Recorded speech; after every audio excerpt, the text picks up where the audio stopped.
ನಮಸ್ಕಾರ, ನನ್ನ ಹೆಸರು ಡಾಕ್ಟರ್ ಕಾರೆಡ್ಡಿ ಶ್ರೀಧರ್ ರೆಡ್ಡಿ. ನಾನು general and laparoscopic surgeon and staples specialist. ಇತ್ತೀಚೆಗೆ ನೋಡೋದಾದರೆ ಪುರುಷರಲ್ಲಿ ಬರೋ ಇಶ್ಯೂಸ್ ಗಮನಿಸಿದರೆ ಅಂಗದ ಮುಂದಿನ ಚರ್ಮದ ಒಂದು ಎಲಾಸ್ಟಿಸಿಟಿ ಹೋಗೋದ್ರಿಂದ ಹಿಂದಕ್ಕೆ ಹೋಗದೆ ಇರೋದು ಆಗಲಿ, ಅಥವಾ ಬೆಲನಿಟಿಸ್ ಅನ್ನೋ ಕಾಯಿಲೆ ಬರೋದಾಗಲಿ, ಫೈಮೋಸಿಸ್ ಅನ್ನೋ ಕಾಯಿಲೆ ಬರೋದಾಗಲಿ ತುಂಬ ಫ್ರೀಕ್ವೆಂಟಾಗಿ ನೋಡ್ತಿರ್ತೀವಿ. ಅಸಲಿಗೆ ಯಾಕೆ ಬರುತ್ತೆ ಪುರುಷರಲ್ಲಿರೋ ಅಂಗದ ಮುಂದಿನ ಚರ್ಮ ಇಶ್ಯೂಸ್ ಯಾಕೆ ಬರುತ್ತೆ ಅಂದರೆ ಯಾವಾಗ ಸ್ಟಾರ್ಟ್ ಆಗುತ್ತೆ ಅನ್ನೋದನ್ನ ಇವತ್ತು ತಿಳ್ಕೊಳ್ಳೋಣ. ಅಂಗದ ಮುಂದಿನ ಚರ್ಮ ಏನಿದೆ ಅದನ್ನು ನಾವು ಫೋರ್ ಸ್ಕಿನ್ ಅಂತ, ಪ್ರೊಫ್ಯೂಸಲ್ ಸ್ಕಿನ್ ಅಂತಲೂ ಕೂಡ ಕರಿತೀವಿ. ಇದು ಯೂಶಲ್ ಆಗಿ ಏನಂದರೆ ನಮಗೆ ಅಂಗದ ಮುಂದಿನ ಭಾಗದಲ್ಲಿ ಫ್ರೀಯಾಗಿ ಮೂವ್ ಆಗ್ತಿರಬೇಕು, ಆದರೆ ಹಿಂದಕ್ಕೆ ಮುಂದಕ್ಕೆ ಫ್ರೀಯಾಗಿ ಮೂವ್ ಆಗಬೇಕು. ಜೊತೆಗೆ ನಮಗೆ ತೊಳ್ಕೊಳ್ಳುವಾಗ ತೊಂದರೆ ಆಗ್ದಂಗೆ ಇರಬೇಕು. ಯಾವಾಗ ಅದು ಹಿಂದಕ್ಕೆ ಮುಂದಕ್ಕೆ ಫ್ರೀಯಾಗಿ ಮೂವ್ ಆಗುತ್ತೋ ಅದು ನಾರ್ಮಲ್ ಅಂತ ಕನ್ಸಿಡರ್ ಮಾಡ್ತೀವಿ. ಯಾವಾಗ ಅದು ಫ್ರೀಯಾಗಿ ಮೂವ್ ಆಗಲ್ವೋ, ಸ್ಟಕ್ ಆಗೋಗೋದು, ಒಂದೊಂದು ಸಾರಿ ಹಿಂದಕ್ಕೆ ಬಂದಿರೋದು ಮುಂದಕ್ಕೆ ಬರಲ್ವೋ, ಈ ಥರದ್ದೆಲ್ಲ ಇಶ್ಯೂಸ್ ಕಂಡುಬಂದರೆ ನಾವು ಫೋರ್ ಸ್ಕಿನ್ ಇಶ್ಯೂಸ್ ಇದೆ ಅನ್ನೋದನ್ನು ಪರಿಗಣಿಸಬೇಕು. ಅಂದರೆ ಯಾಕೆ ಬರುತ್ತೆ ಅಂದರೆ ಮುಖ್ಯ ಕಾರಣ ಡಯಾಬಿಟಿಸ್ ಇರೋರಿಗೆ ಮುಖ್ಯವಾಗಿ ಏನಾಗುತ್ತೆ ಅಂದರೆ ನಾವು ಯೂರಿನ್ ಮಾಡಿದಾಗೆಲ್ಲ ಯೂರಿನಲ್ಲಿರೋ ಶುಗರ್ಸ್ ಆ ಸ್ಕಿನ್ನ ಅಟ್ಯಾಚ್ ಆಗೋದ್ರಿಂದ ಅಲ್ಲಿ ಒಂದು ರೀತಿಯಾದ ಇನ್ಫ್ಲಮೇಷನ್ ಪ್ರಾಸೆಸ್ ಅನ್ನೋದು ಸ್ಟಾರ್ಟ್ ಆಗುತ್ತೆ. ಈ ಇನ್ಫ್ಲಮೇಷನ್ ಪ್ರಾಸೆಸ್ನೇ ನಾವು ಬೆಲನಿಟಿಸ್ ಅಂತ ಕರಿತೀವಿ. ಸೊ ಬೆಲನಿಟಿಸ್ ಇರೋರಿಗೆ ಏನಾಗುತ್ತೆ ಅಂದರೆ ಅಂಗದ ಒಂದು ಮುಂದಿನ ಚರ್ಮ ಅನ್ನೋದು ಎಲಾಸ್ಟಿಸಿಟಿ ಹೋಗಿ ಮಂದವಾಗಿ ಬದಲಾಗ್ತಿರುತ್ತೆ. ಕಲರ್ ಚೇಂಜ್ ಆಗೋವಂಥದ್ದು, ನಾವು ಹಿಂದಕ್ಕೆ ಗಟ್ಟಿಯಾಗಿ ಬಲವಂತವಾಗಿ ಎಳೆದ್ರೆ ಕ್ರ್ಯಾಕ್ಸ್ ಬರೋವಂಥದ್ದು, ಕಲರ್ ಚೇಂಜ್ ಆಗಿರೋದನ್ನು ನಾವು ನೋಡ್ತಿರ್ತೀವಿ. ಒಂದು ರೀತಿಯಾದ ಜಿಗುಟಿನ ಪದಾರ್ಥ ಹೊರಗೆ ಬರೋದು, ಇಚ್ಚಿಂಗ್ ಬರೋವಂಥದ್ದು. ಅಷ್ಟೇ ಅಲ್ಲದೆ ಅಲ್ಲಿರೋ ಚರ್ಮ ತಿಕ್ಕಾಗೋಗೋದು.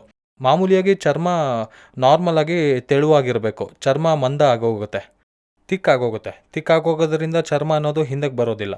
ಅಲ್ಲಿವರೆಗೂ ಫ್ರೀಕ್ವೆಂಟಾಗಿ ಚೆನ್ನಾಗಿ ಹಿಂದಕ್ಕೆ ಬರ್ತಿದ್ದ ಚರ್ಮ ಈಗ ಸಡನ್ನಾಗಿ ಶುಗರ್ ಅಟ್ಯಾಕ್ ಆಗೋದ್ರಿಂದ ಅಥವಾ ಶುಗರ್ ಲೆವೆಲ್ ಇಂಬ್ಯಾಲೆನ್ಸ್ ಆಗಿರೋದ್ರಿಂದ ಅಲ್ಲಿರೋ ಚರ್ಮ ಹಿಂದಕ್ಕೆ ಬರಲ್ಲ.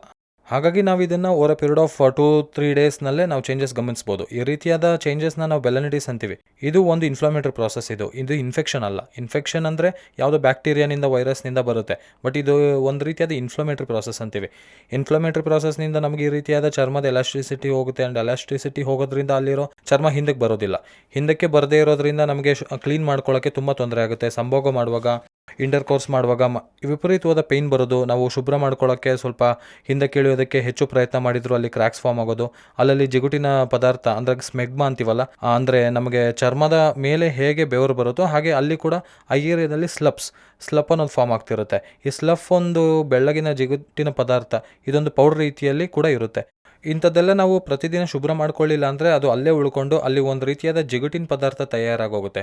ಆ ಜಿಗುಟು ಪದಾರ್ಥ ಹೊರಗೆ ಬಂದು ಅದಲ್ಲೇ ಕಂಟಿನ್ಯೂಸ್ ಆಗಿರೋದ್ರಿಂದ ಆ ಏರಿಯಾ ಎಲ್ಲ ಒಂದು ರೀತಿಯಾದ ಸ್ಮೆಲ್ ಬರೋದು, ಫೌಲ್ ಸ್ಮೆಲ್ ಬರೋದು, ಆ ಏರಿಯಲ್ಲಿ ರಟ್ಟಿನಂತೆ ಗಟ್ಟಿಯಾಗಿ ಬದಲಾಗೋದು, ಈ ಥರದ್ದೆಲ್ಲ ಆಗ್ತಿರುತ್ತೆ. ಅಷ್ಟೇ ಅಲ್ಲದೆ ಚರ್ಮ ಒಂದೊಂದು ಸಲ ಒಳಗಿರೋ ಭಾಗಕ್ಕೆ ಹೇಗೆ ಅಂಟಿಕೊಂಡು ಆ ಡಿಸೀಸ್ ಕೂಡ ಒಳಗಿನ ಭಾಗಕ್ಕೆ ಏನು ಗ್ಲ್ಯಾನ್ಸ್ ಅಂತೀವಲ್ಲ ಆ ಗ್ಲ್ಯಾನ್ಸ್ಗೆ ಕೂಡ ಅಟ್ಯಾಚ್ ಆಗೋಗುತ್ತೆ. ಇದನ್ನೇ ನಾವು ಬೆಲನೋಪಾಸಿಟಿಸ್ ಅಂತೀವಿ. ಸೊ ಇವೆಲ್ಲ ಬೆಲನಿಟಿಸ್ನ ನಾವು ಹಾಗೆ ಬಿಟ್ಬಿಟ್ರೆ ಬೆಲನೋಪಾಸಿಟಿಸಾಗಿ ಕನ್ವರ್ಟ್ ಆಗೋಗುತ್ತೆ. ಬೆಲನೋಪಾಸಿಟಿಸ್ ಸ್ವಲ್ಪ BX ಆಗಿ ಬದಲಾಗೋದು, ಇವೆಲ್ಲ ಇನ್ಫ್ಲಮೇಟರಿ ಪ್ರಾಸೆಸ್. ಇದಕ್ಕೆಲ್ಲ ಮೂಲ ಕಾರಣ ಯಾವುದು ಅಂತ ನೋಡೋದಾದರೆ ಮುಖ್ಯ ಕಾರಣ ಡಯಾಬಿಟಿಸ್. ಸೊ ಇಂಥವೆಲ್ಲ ನಾವು ಏನು ಮಾಡಬೇಕು ಅಂದರೆ ಯಾವ ಥರ ಚಿಕಿತ್ಸೆ ಅವೈಲೇಬಲ್ ಇದೆ ಅನ್ನೋದನ್ನು ಔಷಧಿಯಿಂದ ನಾವು ವಾಸಿ ಮಾಡ್ಕೋಬೋದಾ ಅಂತ ತುಂಬ ಜನ ನನ್ನ ಕೇಳ್ತಿರ್ತಾರೆ. ಇದು ಔಷಧಿಯಿಂದ ಕಡಿಮೆ ಆಗುತ್ತೆ, ಆದರೆ ರಿಕರೆಂಟಾಗಿ ಬರ್ತಿರುತ್ತೆ. ಅಂದರೆ ಇದು ಒಂದು ಶುಗರ್ನಿಂದ ಬರುತ್ತೆ. ಹಾಗಾಗಿ ಶುಗರ್ ನಮ್ಮ ಬಾಡಿಯಲ್ಲಿ ಎಷ್ಟು ದಿನ ಇರುತ್ತೋ, ನಮಗೆ ಶುಗರ್ನಿಂದ ತೊಂದರೆ ಇರೋಷ್ಟು ದಿನ, ಡಯಾಬಿಟಿಸ್ ಇರೋಷ್ಟು ದಿನ ಮತ್ತೆ ಫ್ರೀಕ್ವೆಂಟಾಗಿ ರಿಕರೆಂಟಾಗಿ ಬರ್ತಿರುತ್ತೆ. ಫಸ್ಟ್ ಅಟೆಂಪ್ಟಲ್ಲಿ ಔಷಧಿಯಿಂದ ಕಡಿಮೆ ಆಗುತ್ತೆ, ಮತ್ತೆ ಇಮಿಡಿಯೇಟಾಗಿ ಕಡಿಮೆ ಆಗುತ್ತೆ, ಜಾಸ್ತಿ ಆಗುತ್ತೆ, ಮತ್ತೆ ಬರುತ್ತೆ. ಸೊ ಇದಕ್ಕೆ ಪರ್ಮನೆಂಟ್ ಕ್ಯೂರ್ ಅನ್ನೋದು ನಾವು ಆಲೋಚನೆ ಮಾಡಬೇಕಾಗತ್ತೆ. ಇದು ಸೈಡ್ ಎಫೆಕ್ಟ್ಸ್ ಇರುತ್ತೆ. ಆ್ಯಂಟಿಫಂಗಲ್ ಕೂಡ ಕೊಡಬೇಕಾಗತ್ತೆ. ಆ್ಯಂಟಿಫಂಗಲ್ ಕೊಡೋದ್ರಿಂದ ಸೈಡ್ ಎಫೆಕ್ಟ್ಸ್ ಕೂಡ ಬರುತ್ತೆ. ಸೊ ಪರ್ಮನೆಂಟ್ ಸೊಲ್ಯೂಷನ್ ಏನು ಅಂದರೆ ಇದಕ್ಕೆ ಸುಂತಿ ಆಪರೇಷನ್ ಮಾಡ್ತಾ ಇರ್ತೀವಿ. ಇದನ್ನೇ ನಾವು ಸರ್ಕಮ್ಸಿಷನ್ ಸರ್ಜರಿ ಅಂತಲೂ, ಕಥನ ಅಂತಲೂ ಕರಿತೀವಿ.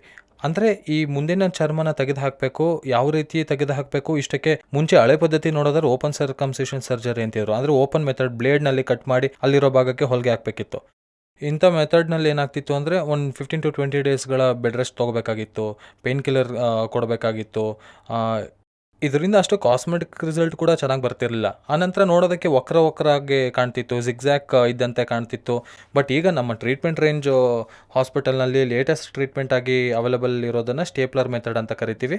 ಈ ಸ್ಟೇಪ್ಲರ್ ಮೆಥಡ್ನಲ್ಲಿ ಏನಾಗುತ್ತೆ ಅಂದರೆ ಆ ಪಿನ್ಸ್ನಿಂದ, ಅಂದರೆ ಯಾವುದೇ ರೀತಿಯಾದ ಕುಯ್ಯೋದು ಹೊಲಿಗೆ ಇಲ್ದಂಗೆ ನಾವು ಕಟ್ ಮಾಡಿ ಕೂಡಲೇ ಆ ಪಿನ್ಸ್ ಅನ್ನೋದು ಬೀಳುತ್ತೆ. ಅಲ್ಲೊಂದು ಸ್ಟೇಪ್ಲರ್ ಅನ್ನೋದು ಇರುತ್ತೆ. ಆ ಸ್ಟೇಪ್ಲರ್ ಅನ್ನೋದು ಡಿಸ್ಪೋಸಬಲ್ ಮೆಷಿನ್ ಆಗಿರುತ್ತೆ. ಅಂದರೆ ಒಂದು ಪೇಷಂಟ್ಗೆ ಬಳಸಿ ಬಿಸಾಕ್ಬಿಡ್ತೀವಿ, ಡಿಸ್ಪೋಸಬಲ್ ಆಗಿರುತ್ತೆ. ಯಾವುದೇ ರೀತಿ ಸೈಡ್ ಎಫೆಕ್ಟ್ಸ್ ಇರಲ್ಲ, ಯಾವುದೇ ರೀತಿ ಕ್ರಾಸ್ ಇನ್ಫೆಕ್ಷನ್ ಇರೋದಿಲ್ಲ. ಸೊ ಈ ಶಸ್ತ್ರಚಿಕಿತ್ಸೆ ಅಂದರೆ ಓಪನ್ ಮಾಡಿಸ್ಕೊಂಡ್ರೆ ಏನಿಲ್ಲ ಅಂದರೂ ಹಾಫ್ ಆನ್ ಅವರ್ನಿಂದ 1 ಅವರ್ ಈ ಸರ್ಜರಿ ಮಾಡ್ಕೋಬೇಕಾಗುತ್ತೆ. ಬಟ್ ಸ್ಟೇಪ್ಲರ್ ಮೆಥಡ್ನಿಂದ ಜಸ್ಟ್ 5 ಮಿನಿಟ್ಸ್ನಲ್ಲಿ ನಾವು ಈ ಶಸ್ತ್ರಚಿಕಿತ್ಸೆ ಕಂಪ್ಲೀಟ್ ಮಾಡ್ತೀವಿ. ಅಂದರೆ ಈ ಆಪರೇಷನ್ನ 5 ಮಿನಿಟ್ಸ್ನಲ್ಲಿ ಸರ್ಜರಿ ಮಾಡಿ ವಿತಿನ್ 30 ಮಿನಿಟ್ಸ್ನಲ್ಲಿ ಡಿಸ್ಚಾರ್ಜ್ ಮಾಡಿ ಕಳಿಸ್ತೀವಿ. ಆ್ಯಂಡ್ ಯಾವುದೇ ರೀತಿಯ ಬೆಡ್ ರೆಸ್ಟ್ ಅಗತ್ಯ ಬರೋದಿಲ್ಲ, ಯಾವುದೇ ರೀತಿಯ ಡ್ರೆಸ್ಸಿಂಗ್ಸ್ ಅಗತ್ಯ ಬರೋದಿಲ್ಲ. ಆ್ಯಂಡ್ ಕಾಸ್ಮೆಟಿಕ್ ಆಗಿ ನೋಡೋದಾದ್ರೆ 100% ಕಾಸ್ಮೆಟಿಕ್ ರಿಸಲ್ಟ್ಸ್ ಕೊಡುತ್ತೆ.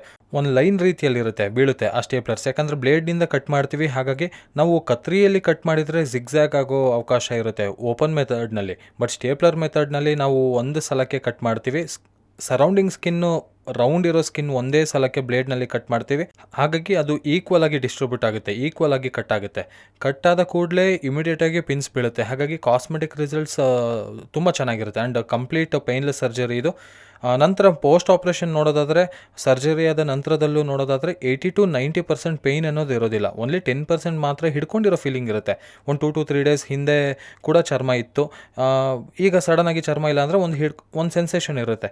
ನಮ್ಮ ಇನ್ನರ್ ವೇರ್ ತಾಗಿದ್ರು ಏನೋ ಜಿಲ್ ಅನ್ನೋ ಸೆನ್ಸೇಷನ್ ಆಗುತ್ತೆ. ಹೀಗೆಲ್ಲ ಸೆನ್ಸೇಷನ್ ಇರುತ್ತೆ. ಅದರಿಂದ ಒಂದು ರೀತಿಯಾದ ಮುಜುಗರ ಇರುತ್ತೆ. 1 2 to 3 ಡೇಸ್ ಮಾತ್ರ ಇರುತ್ತೆ. ಆ ನಂತರದಲ್ಲಿ ಆಟೋಮೆಟಿಕ್ಕಾಗಿ ಸೆನ್ಸೇಷನ್ ಕೂಡ ಕಡಿಮೆ ಆಗುತ್ತೆ. ಇದಕ್ಕೆ ನಾವು ಮಾಡಬೇಕಾಗಿರೋದೇನೆಂದರೆ 3 ಒಂದು, ಯಾವುದೇ ರೀತಿಯಾದ ಪರಿಸ್ಥಿತಿಯಲ್ಲೂ ಅಂಗಸ್ತಂಭನ ಆಗ್ದಂಗೆ ನೋಡ್ಕೋಬೇಕು, ಎರೆಕ್ಷನ್ ಆಗ್ದಂಗೆ ನೋಡ್ಕೋಬೇಕು. ಅರ್ಲಿ ಮಾರ್ನಿಂಗ್ ನಮಗೆ ಗೊತ್ತಿಲ್ಲದಂಗೆ ಎರೆಕ್ಷನ್ ಆಗ್ತಿರುತ್ತೆ. ಅಂಥ ಸಮಯದಲ್ಲಿ ಎರೆಕ್ಷನ್ ಕಡಿಮೆ ಮಾಡ್ಕೊಳ್ಳೋಕ್ಕೆ ಅರ್ಲಿ ಮಾರ್ನಿಂಗ್ ಎದ್ದು ಅಲಾರಾಮ್ ಇಟ್ಕೊಂಡು 3 to 4 o'clock ಎದ್ದು ಅತ್ತಿತ್ತ ತಿರುಗಾಡೋದು, ಇವೆಲ್ಲ ಮಾಡ್ತಿರಬೇಕು. ಆ್ಯಂಡ್ ಮುಖ್ಯವಾಗಿ ಮೇಯ್ನ್ ಪಾಲಿಸಬೇಕಾಗಿರೋದು ಇನ್ನೊಂದು ಏನಂದರೆ, ಯಾವುದೇ ಪರಿಸ್ಥಿತಿಯಲ್ಲೂ ಇಂಟರ್ ಕೋರ್ಸ್ ಮಾಡಬಾರ್ದು, ಸೇರಬಾರ್ದು. ಅಟ್ಲೀಸ್ಟ್ 1 ಮಂತ್ವರೆಗೂ ಗ್ಯಾಪ್ ಕೊಡಬೇಕು. ಆ್ಯಂಡ್ ಮೂರನೇ ಮೋಸ್ಟ್ ಇಂಪಾರ್ಟೆಂಟ್ ಏನಂದರೆ ಶುಭ್ರ. ಎಷ್ಟು ಶುಭ್ರವಾಗಿ ಇಟ್ಕೊಂಡ್ರೂ ಸೋಪ್ ವಾಟರ್ನಲ್ಲಿ ಯಾವುದೇ ಡ್ರೆಸ್ಸಿಂಗ್ಸ್ಗೆ ಅವಶ್ಯಕತೆ ಇರಲ್ಲ. ಜಸ್ಟ್ ಸೋಪ್ ವಾಟರ್ನಲ್ಲಿ ವಾಶ್ ಮಾಡಿಕೊಂಡು ನಾವು ಹೇಗೆ ಚರ್ಮನ ಶುಭ್ರ ಮಾಡ್ಕೋತೀವೋ ಅದೇ ರೀತಿಯಲ್ಲಿ ಕೈ ಇಟ್ಟು ಶುಭ್ರ ಮಾಡಿಕೊಂಡ್ರೆ ಆ ಏರಿಯಾದಲ್ಲಿರೋ ಕಲ್ಮಶ ಎಲ್ಲ ಹೋಗುತ್ತೆ. ಯಾವುದೇ ರೀತಿಯಾಗಿ ಡ್ರೆಸ್ಸಿಂಗ್ ಅವಶ್ಯಕತೆ ಇರಲ್ಲ. ಯಾವುದೇ ರೀತಿ ಪೌಡರ್ಸು, ಯಾವುದೇ ರೀತಿ ಆಯಿಂಟ್ಮೆಂಟ್ಸು, ಯಾವುದೇ ರೀತಿ ಕ್ರೀಮ್ಸ್ ಅಗತ್ಯ ಬರಲ್ಲ. ಅದಷ್ಟಲ್ಲದೆ ಒನ್ಸ್ ಚರ್ಮ ಹೀಲ್ ಆಗೋಗಿದೆ ಅಂದರೆ ಆಟೋಮೆಟಿಕ್ಕಾಗಿ ಪಿನ್ಸ್ ಎಲ್ಲವೂ ಸಿಲಿಕಾನ್ ರಿಂಗ್ ಅನ್ನೋದು ಇರುತ್ತೆ. ಆ ಸಿಲಿಕಾನ್ ರಿಂಗ್ ಯಾಕೆ ಉಪಯೋಗಕ್ಕೆ ಬರುತ್ತೆ ಅಂದರೆ, ನಮಗೆ ಡೈರೆಕ್ಟ್ ಪಿನ್ಸ್ ಅನ್ನೋದು ಸ್ಕಿನ್ ಮೇಲೆ ಬೀಳದೆ ಸಿಲಿಕಾನ್ ರಿಂಗ್ ಅನ್ನೋದು ಮಧ್ಯದಲ್ಲಿರುತ್ತೆ. ಅಂದರೆ ಸಿಲಿಕಾನ್ ರಿಂಗ್ ಚರ್ಮಕ್ಕೆ ಪಿನ್ಸ್ಗೆ ಮಧ್ಯದಲ್ಲಿರುತ್ತೆ. ಹಾಗಾಗಿ ಆ ಸಿಲಿಕಾನ್ ರಿಂಗ್ ಬಿದ್ದೋಗಿದೆ ಅಂದರೆ ಪಿನ್ಸ್ ಕೂಡ ಆಟೋಮೆಟಿಕ್ಕಾಗಿ ಬಿದ್ದೋಗುತ್ತೆ. ತುಂಬ ಜನಕ್ಕೆ ಡೌಟ್ ಏನಂದರೆ, ಸರ್ಜರಿ ಮಾಡಿದ್ಮೇಲೆ ಮತ್ತೆ ಪಿನ್ಸ್ ತೆಗಿಸೋದಕ್ಕೆ ಬರಬೇಕಾಗುತ್ತಾ ಅಂತ ಅಂದ್ಕೊಳ್ತಿರ್ತಾರೆ. ಬಟ್ ಈ ಪಿನ್ಸ್ಗೆ ತೆಗಿಯೋ ಟೆಕ್ನಿಕ್ ಅಗತ್ಯ ಇಲ್ದಂಗೆ ನಾವು ಸಿಲಿಕಾನ್ ರಿಂಗ್ ಅನ್ನೋದನ್ನು ಇಟ್ಟಿದ್ದೀವಿ.